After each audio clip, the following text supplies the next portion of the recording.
when it comes to explaining my testimony, I'll never shy away from what it was. I think to present it in the rawest format is the best. I was living in a disgusting lifestyle of fornication, and I use strong words for the purpose of showing people the perversion. It is really disgusting. It does bring people to hell. It does take people's lives.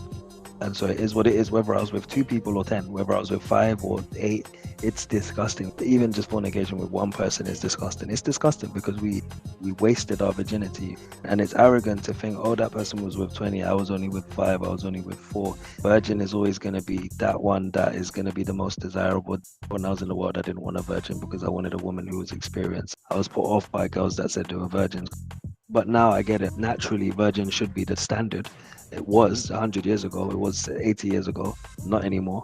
It's really bad, by the way. Like, there's no more standard for anyone, for women just sleeping with anyone and men not even caring who the woman's been with. Now, there is definitely a standard that God has placed in me.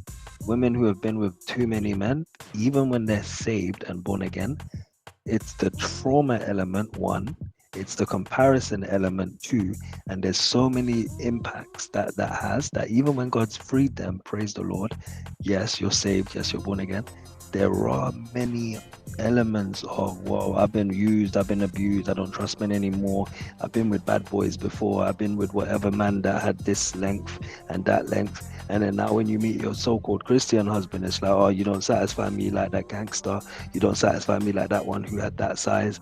And so there's a lot of consequences to our past actions, even when we're free. And so even going into things like marriage, we have to be very sensible as a man. Where I would be now using wisdom, I know, hold up a second, like, nah, I'm not really trying to be with someone who's been out too much. How is that going to affect how she behaves in marriage? Yes, if you're going to be behaving in under the trauma of some next guy, that ain't my fault. I'm coming for a fresh start.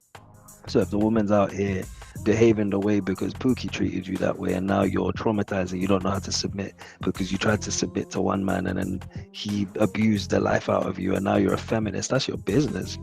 It doesn't mean that some man should have to come along and tolerate or put up with everything that you've been abused by in the past. So there is, the reason I say that is because there is an element of being wise in terms of who you choose as a man, and also a woman as well, being wise in who she goes for as a man. Like, obviously it'll be different values as well. It'll be different values because men are impacted differently in terms of sexual relations.